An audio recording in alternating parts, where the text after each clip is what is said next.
Assalamualaikum warahmatullahi wabarakatuh.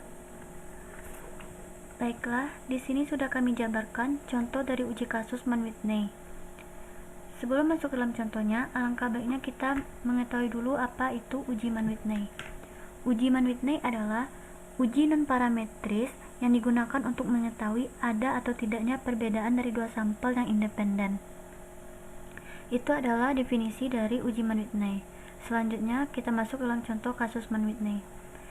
Seorang dosen yang ingin mengetahui apakah ada pengaruh penggunaan metode diskusi terhadap hasil belajar pada mata kuliah akuntansi syariah semester 4. Untuk keperluan tersebut, dosen tidak menggunakan metode diskusi pada kelas A dan menerapkan metode diskusi pada kelas B. Kemudian, dosen tersebut memberikan kuis untuk masing-masing kelas dengan soal yang sama. Maka diperoleh nilai atau hasil belajar seperti yang ada pada tabel berikut. Pada kelas A, ini merupakan hasil dari tidak adanya penerapan metode diskusi dalam pembelajaran akuntansi syariah. Dan pada kelas B ini merupakan hasil dari adanya penerapan metode diskusi dalam pembelajaran akuntansi syariah. Dari perbedaan antara kelas A dan kelas B, hipotesis atau jawaban sementara yang diajukan dosen adalah ada perbedaan hasil belajar akuntansi syariah antara kelas A dengan kelas B. Artinya, antara kelas A yang tidak ada menerapkan metode diskusi berbeda dengan kelas B yang menerapkan metode diskusi. Selanjutnya, dalam uji Mann-Whitney ini, kita perlu memberikan pengkodean data. Untuk kelas A, saya memberi kode data 1, dan untuk kelas B, kami memberi kode kelas 2, angka 2. Selanjutnya adalah kita masuk ke dalam langkah-langkah dalam menguji Mann-Whitney dengan SPSS. Langkah-langkah dalam menguji Mann-Whitney dengan SPSS ini terbagi menjadi 3, yaitu yang pertama input data, yang kedua analisis, yang ketiga output SPSS. Langkah pertama input data.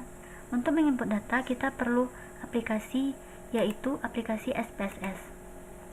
Ini adalah tampilan awal dari aplikasi SPSS.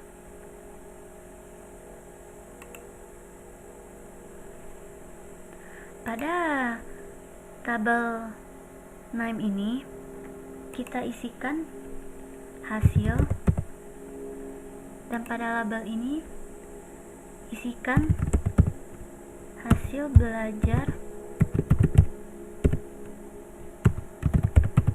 akuntansi syariah.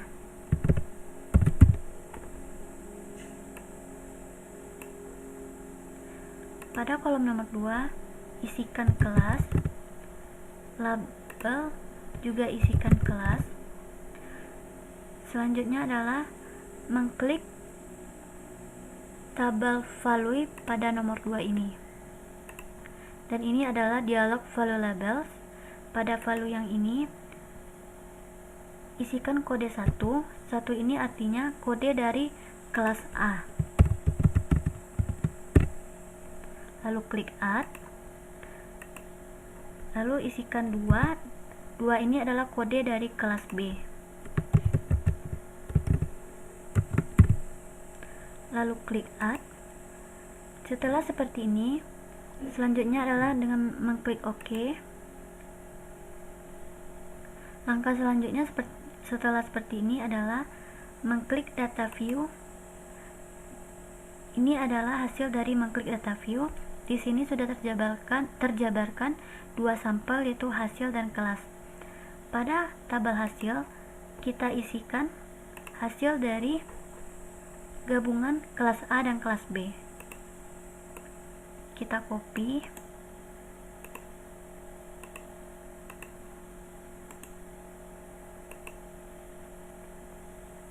Selanjutnya kelas B.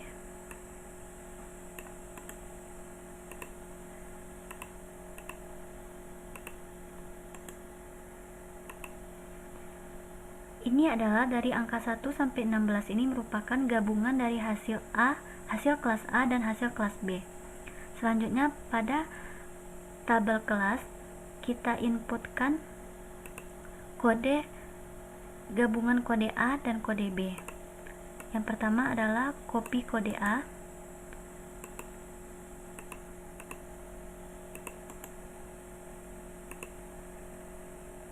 Selanjutnya, copy kode angka B.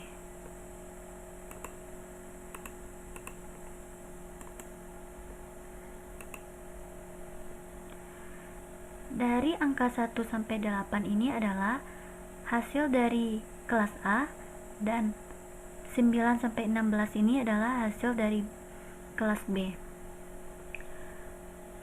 Langkah selanjutnya dalam menguji Mann-Whitney dengan SPSS ini adalah menganalisis data. Analisis data dilakukan dengan mengklik Analyze, selanjutnya memilih Non-Parametric Test, selanjutnya Legacy Dialog, dan pilih To Independent Sample. Ini adalah dialog To Independent Sample. Untuk tes variabel, masukkan hasil belajar akuntansi, dan untuk grup variabel, masukkan kelas. Lalu klik Define Groups. Grup 1 ini artinya kode angka 1 untuk kelas A, dan grup 2 ini kode untuk kelas B. Selanjutnya klik Continue. Di sini sudah tercentang Mann-Whitney. Ini artinya kita uji dengan uji Mann-Whitney. Selanjutnya adalah dengan mengklik OK. Dan ini adalah output dari SPSS. Ini hasil akhir dari pengoutputan data yang dilakukan dari tadi. Di sini ada rank. Rank ini adalah penjabaran data atau memaparkan data. Dalam statistik dinamakan statistik deskriptif, dan ini adalah tes statistik. Langkah selanjutnya adalah dengan menarik kesimpulan. Sebelum menarik kesimpulan, dalam pengambilan keputusan Mann-Whitney ini ada beberapa ketentuan, yang dimana pertama, jika nilai asimptotik kecil dari 0,5 maka hipotesis diterima. Artinya, jika nilai asimptotik 2 Taylor ini kecil dari 0,05, artinya hipotesis yang diajukan dosen tadi dapat diterima. Sebaliknya, jika nilai asimptotik besar dari 0,05 maka hipotesis ditolak. Dari hasil yang didapatkan, asimptotik 2 Taylor ini kecil dari 0,05, artinya hipotesis dapat diterima.